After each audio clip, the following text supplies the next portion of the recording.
बेटा, psychological disorders के हम लोग कुछ क्वेश्चंस डिस्कस कर रहे हैं। लास्ट टाइम भी किया था, आज फिर आगे के हम 4 क्वेश्चंस डिस्कस कर रहे हैं जिसमें हमारे 4 टॉपिक्स जो हैं वो कंप्लीट हो रहे हैं। ये वो क्वेश्चंस हैं जो लास्ट ईयर्स में पूछे गए हैं। तो आज का फर्स्ट क्वेश्चन जो हम स्टार्ट करते हैं उसमें इन्होंने हमसे पूछा है, explain the term dissociation, discuss its various forms. Dissociation का मीनिंग समझाना है और वेरियस फॉर्म्स बताने हैं उसके। तो जब आप डिसोसिएशन का मीनिंग बताएंगे तो एक सिंपल सी बात आप याद रखेंगे, डिसोसिएशन का मतलब होता है सिवरेंस, इमोशन और आइडिया में सेपरेट हो जाना, उसे हम बोलते हैं डिसोसिएशन। जो आइडिया है और जो हमारा इमोशन है वो एक साथ एसोसिएट नहीं हो रहा, वो डिसोसिएट हो रहा है, इसको बोलते हैं। और ये जब हम पढ़ते हैं तो ये हम बेटा इसको पढ़ेंगे कम से कम नहीं तो 4 अलग अलग जगह। तो सबसे पहले आप डिसोसिएशन को एक्सप्लेन कर दो। डिसोसिएशन की बेसिक लाइन जो आप लिखोगे वो है बेटा, dissociation involves feeling of unreality, feeling of estrangement. Estrangement होता है ना, एस्ट्रेंजमेंट, depersonalization. Depersonalization मतलब person is not in his self and sometimes a loss of identity or a shift of identity. Basic line अगर हम लिखेंगे what is dissociation, तो हमने बोला dissociation involves feelings of unreality, फिर हमने बोला एस्ट्रेंजमेंट, फिर हमने बोला डीपर्सनलाइजेशन, और फिर हमने बोला sometimes a loss of identity और शिफ्ट ऑफ आइडेंटिटी। पहचान अपनी भूल जाते हैं या उससे भटक जाते हैं। सेकेंड लाइन जब आप लिखोगे तो वो भी बहुत जरूरी है। It can be viewed as severance, separation जिसे बोलते हैं, severance of the connection between ideas and emotions. तो ये 2 लाइन तो बहुत ही जरूरी है। अब मैं जो लाइन पढ़ रही हूँ वो आप चाहो तो लिख लो, चाहो तो ना लिखो, पर समझने के लिए समझ लो। Dissociation is a defining characteristic. बेटा डिसोसिएशन की जो डिफाइनिंग कैरेक्टरिस्टिक है, the defining characteristic of dissociation is sudden temporary alteration of consciousness. Sudden अचानक से, टेम्परेरी थोड़े टाइम के लिए, alteration of consciousness, consciousness alter हो जाती है, चेंज हो जाती है सडनली फॉर सम टाइम। ये इसकी कैरेक्टरिस्टिक है। लिखना है तो लिखो, नहीं तो मत लिखो, पर I am explaining it to you. And this बेटा temporary alteration of consciousness blots out, removes painful experiences. और थोड़ी देर के लिए पेनफुल एक्सपीरियंस ब्लॉट आउट हो जाता है, हम भूल जाते हैं। तो तीसरा जो आपने लाइन लिखा, आपने बोला the characteristic, the defining characteristic of dissociation is that it is a sudden temporary alteration of consciousness which blots out the painful experiences. फिर हम आगे बढ़ते हैं, फिर हम बोलते हैं देयर आर 4 टाइप्स ऑफ डिसोसिएशंस। पहला होता है बेटा डिसोसिएटिव एमनेशिया। डिसोसिएटिव एमनेशिया का मतलब selective memory loss. Selective memory loss, कुछ चीज में मेमोरी लॉस हो जाता है, कुछ पार्ट हमारी जो लाइफ का है उसको भूल गए, कुछ खास पर्टिकुलर चीज को भूल गए। तो हमने बोला it is selective memory loss that has no organic cause, कोई कॉज नहीं है उसका, बस हो गया। जैसे हेड इंजरी हुआ तो उसमें उसकी वजह से हो गया।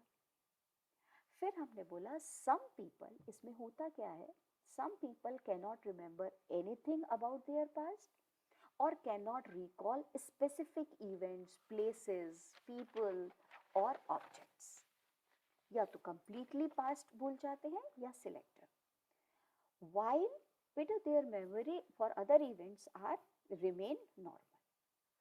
This disorder is often associated with an overwhelming stress.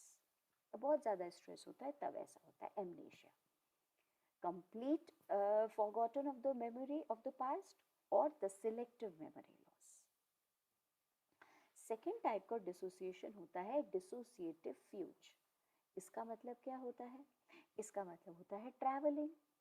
It is an unexpected travel away from home and work place. घर और वर्क प्लेस से हम दूर चले गए.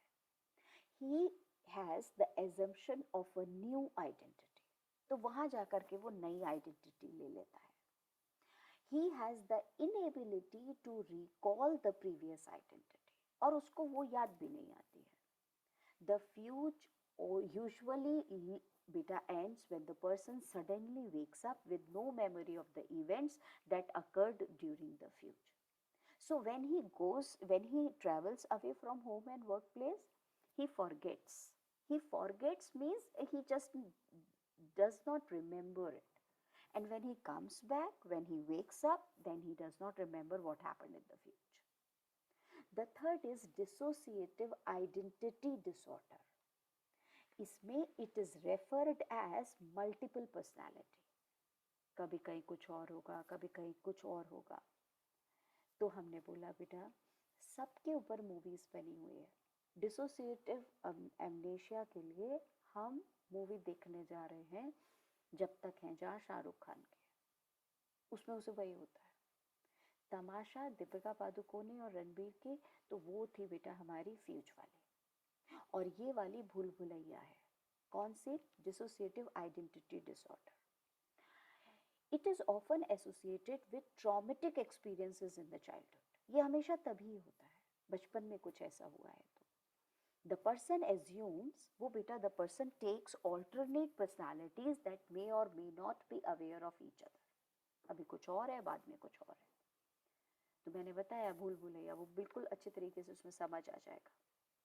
And it is the most dramatic of the dissociative disorder. बड़ा dramatise होता है. जैसे आपने एमनेशिया का पढ़ा ना ओवरवेलमिंग स्ट्रेस की वजह से, वैसे ही ये बड़ा ड्रामेटिक होता है.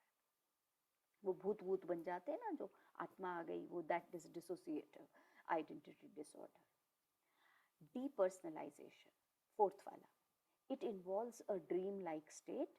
In this, the person has a sense of being separated both from self and from reality.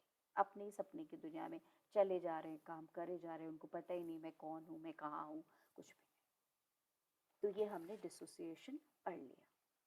अब बेटा हमारे पास आज का जो सेकंड क्वेश्चन आया हुआ है सामने, वो इन्होंने बोला है diathesis model of abnormal behaviour. ये समझा दीजिए. डायथेसिस बेटा मॉडल ऑफ एबनॉर्मल बिहेवियर. अब जब मैं आपको डायथेसिस स्ट्रेस मॉडल समझा रही हूँ तो इसमें हम बेटा सबसे पहले डायथेसिस का मीनिंग करेंगे, फिर हम उसके बाद बेटा स्ट्रेस का मीनिंग करेंगे और फिर मॉडल बताएंगे. मॉडल का मतलब हो गया पूरा एक हमारा वो पैटर्न तैयार हो गया, डिज़ाइन तैयार हो गया. तो सबसे पहले आप बोलोगे ये मॉडल जो है, पहले तो डायथेसिस का मतलब बताओ. Diathesis means biological predisposition to the disorder. Diathesis का मतलब सबसे पहले समझा दो. Diathesis mean biological predisposition to the disorder. Biologically predisposition है, रिस्क वाला फैक्टर है डिसऑर्डर के लिए. डिसऑर्डर के लिए हमारी बॉडी में कोई बायोलॉजिकल वो प्रेजेंट है, so we are at risk of the disorder already. अब इसमें से क्या होता है, कोई डिसऑर्डर, कुछ स्ट्रेस आ जाता है. एक तो वैसे ही हमारा जो बेटा बायोलॉजिकल सिस्टम ऐसा था एट रिस्क कि इसमें कभी भी हो सकता है. ऊपर से हमारे साथ एक्सटर्नल स्ट्रेस आ गया तो हमारा जो साइकोलॉजिकल डिसऑर्डर है, जो एबनॉर्मल बिहेवियर है, वो स्टार्ट हो जाएगा. इन्होंने बोला है this model tells that psychological disorders develop when a diathesis is set off by a stressful situation. When a diathesis is started because of a stressful situation, तब होता है। इस मॉडल के 3 कंपोनेंट्स हैं। पहला कंपोनेंट है, the first one is the diathesis या फिर the presence of some biological aberration which may be inherited. So diathesis is present because of our heredity. We have inherited that biological predisposition. पहला model. Second component हो जाएगा, the person is at risk to develop the disorder. और तीसरा component, presence of pathogenic stressor, बाहर से pathogenic stressor आ गया। It means the stresses में lead to psychopathology, और फिर वो बायोलॉजिकल गड़बड़ होना शुरू हो गया। If such at-risk persons are exposed to these stressors, their predisposition may actually evolve into a disorder. तो लास्ट लाइन क्या लिखोगे इस मॉडल की? If such at-risk persons are exposed to these stressors, beta, their predisposition may actually evolve into a disorder. And it has been applied. Very, very, very important. इसको नहीं भूलना है। Diathesis stress model कहाँ कहाँ apply होता है? Depression, anxiety, schizophrenia. Anxiety हो जाती है इस वजह से, डिप्रेशन हो जाता है इस वजह से, सिजोफ्रेनिया हो जाता है अगर तब भी नहीं संभाला तो। 2 क्वेश्चंस हो गए।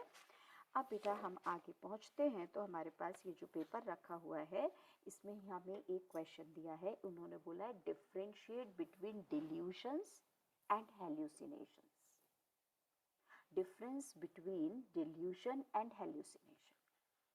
अब जब आप डिल्यूशन और बेटा हेल्यूसिनेशन की बात करोगे तो बेटर है इसको 2 पार्ट्स में डिवाइड कर दो, और 2 पार्ट्स में डिवाइड करके फिर आप इसको समझाना शुरू करो। तो आप क्या समझाओगे? आप एक तरफ लिखोगे बेटा डिल्यूशन। डिल्यूशन को आप समझाओगे, delusion is a false belief on inadequate grounds. Grounds मतलब रीजंस, इनएडिक्वेट मतलब इनसफिशिएंट। तो बेटा जब आप बोलते हो डिल्यूशन, तो डिल्यूशन का मतलब हो गया it is a false belief without any adequate reason, without any adequate reason. रस्सी है उसको सांप समझ लिया। So it is a false belief, and false belief without any adequate reasons. It is not affected by rational argument. फिर कितना भी argue करो हम मानने को तैयार नहीं होता बंदा। बेटा it is not affected by rational argument. इसको हम बोलते हैं डिल्यूशन। तो फिर मैम हेल्यूसिनेशन क्या होता है? हेल्यूसिनेशन तो बिल्कुल बिल्कुल बिल्कुल डिफरेंट है।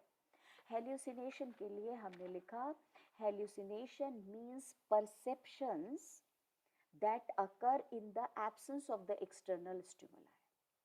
हमें परसीव होता है, जो चीज नहीं है वो हमें दिखती है। Perception occur in the absence of the external stimuli. In the absence of external stimuli, हमें वो चीजें दिखाई दे रही होती है। तो hallucination is a perception that occur in the absence of the external stimuli. इसके बाद आप सेकंड पॉइंट क्या लिखोगे? आप सेकंड पॉइंट लिखना शुरू करोगे, डिल्यूजन्स के टाइप्स लिख दो। तो आप सबसे पहले बोलोगे there is delusion of persecution, जिसमें बेटा people believe that they are being plotted against, उनके अगेंस्ट कॉन्स्पिरेसी हो रही है। फिर आप लिखोगे there is delusion of reference, इसका मतलब द 2 पीपल आर बेटा अटैचिंग स्पेशल मीनिंग, वो जो people are attaching special meaning to someone's talk. कोई अगर बात कर रहा है, रेफर कर रहा है, हमको लगता है हमारे बारे में कर रहा है। थर्ड लिखोगे there is delusion of grandeur, people believe themselves to be specially empowered person, हमारे में तो बहुत शक्ति है।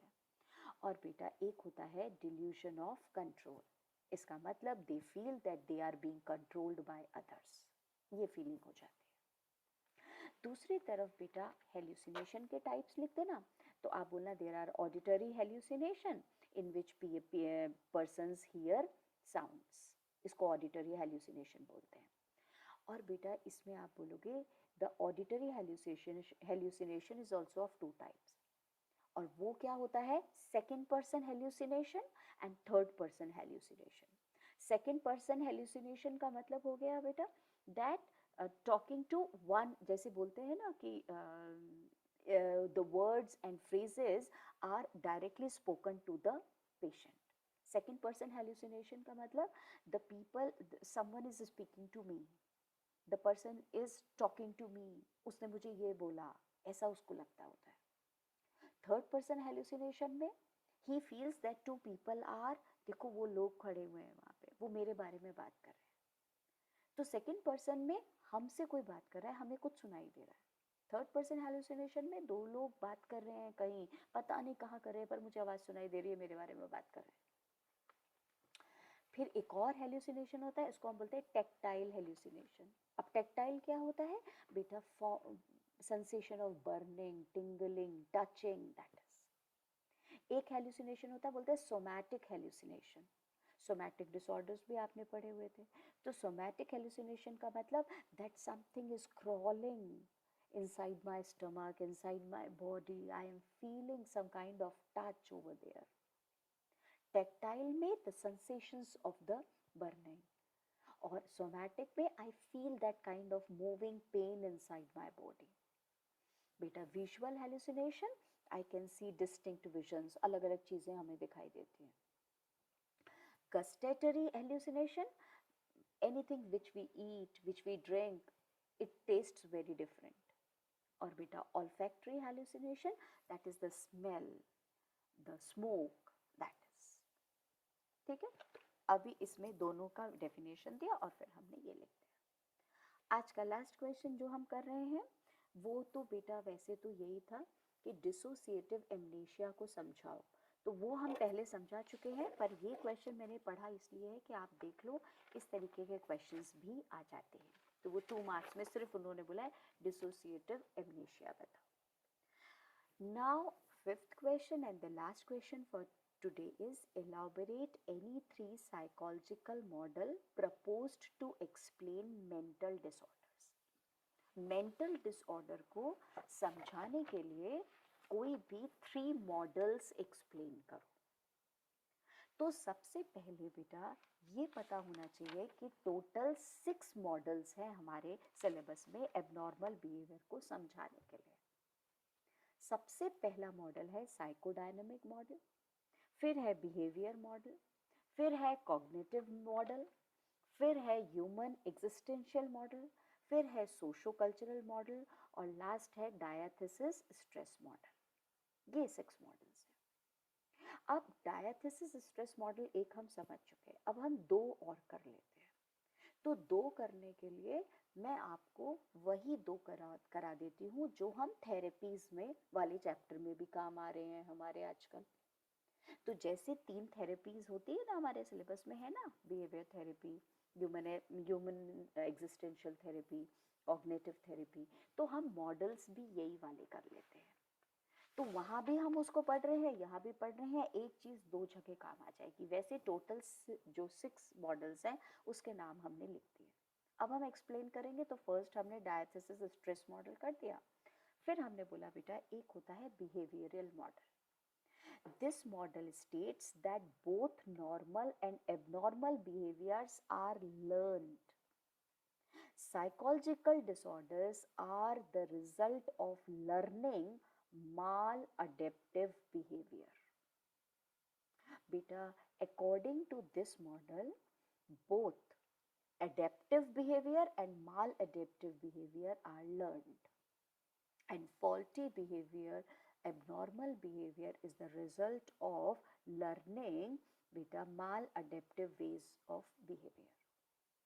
So psychological disorder happens because we have learned the faulty behavior in our childhood.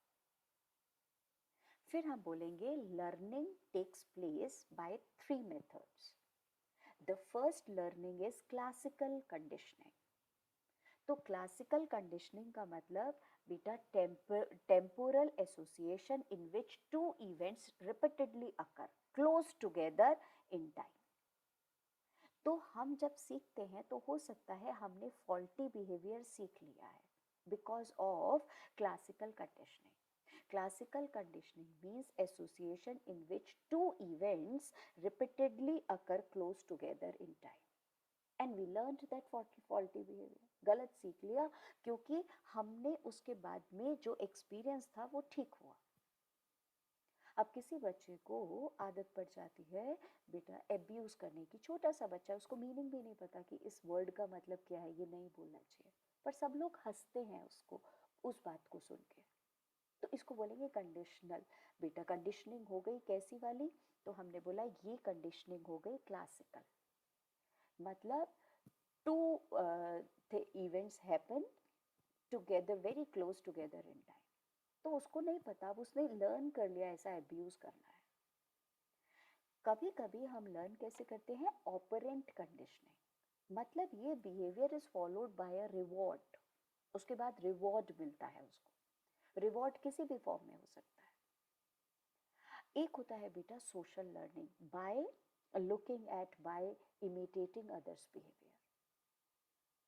तो ये जब हम सीख लेते हैं कि सामने वाला भी तो ये कर रहा है, हमारे बड़े भी तो ये कर रहे हैं, अब हमने ये फॉल्टी बिहेवियर लर्न कर लिया. दीज थ्री टाइप्स ऑफ बेटा learning conditioning account for behaviour, चाहे वो अडेप्टिव हो, चाहे वो माल अडेप्टिव हो, चाहे वो फॉल्टी हो, कैसा भी बिहेवियर. मॉडल खत्म हो गया. अब हमने बोला एक मॉडल होता है जिसको हम कहते हैं कॉग्निटिव मॉडल. कॉग्निटिव मॉडल हमें क्या समझाता है, this model states that abnormal functioning can result from cognitive problems. जो हमारे बेटा बिलीफ सिस्टम्स थे उसकी प्रॉब्लम हो गई. पीपल में hold assumptions about themselves that are inaccurate. assumptions लिखो या belief लिखो. People hold beliefs about themselves that are inaccurate. अब मैं सोच करके बैठी हुई हूँ I am very beautiful. अब ये belief system हो गया. क्यों? क्योंकि सब लोगों ने ये बोला और मैंने मान लिया. अब they may also repeatedly think in illogical ways, और फिर मैं वही सोचना शुरू कर दूं. तो बेटा because of this belief system, because of this assumption, because of this illogical thinking, I will develop psychological disorder. They may draw broad negative conclusions on the basis of a single insignificant event. And something happens and I believe so unimportant thing happened and I believe that this is wrong and I go into depression. तो जब आप cognitive model लिख रहे हो तो आप कौन सी 4 things लिख रहे हो. आप सबसे पहले लिख रहे हो this model states that abnormal behaviour can result from cognitive problems. Cognitive problems means people may hold assumptions, beliefs about themselves that are inaccurate. तीसरा आप लिख रहे हो they may also repeatedly think in illogical ways. और बेटा last, they may draw broad negative conclusions about themselves on the basis of a single unimportant insignificant event. इसको हम तो 3 हो गए. इस तरीके से बेटा ये वाले क्वेश्चंस हमारे फिर 4 और हो गए. I will take 4 more questions और उसके बाद फिर हम लेसन नंबर 5 के जो हैं वो क्वेश्चंस डिस्कस करेंगे. ठीक है, बाय.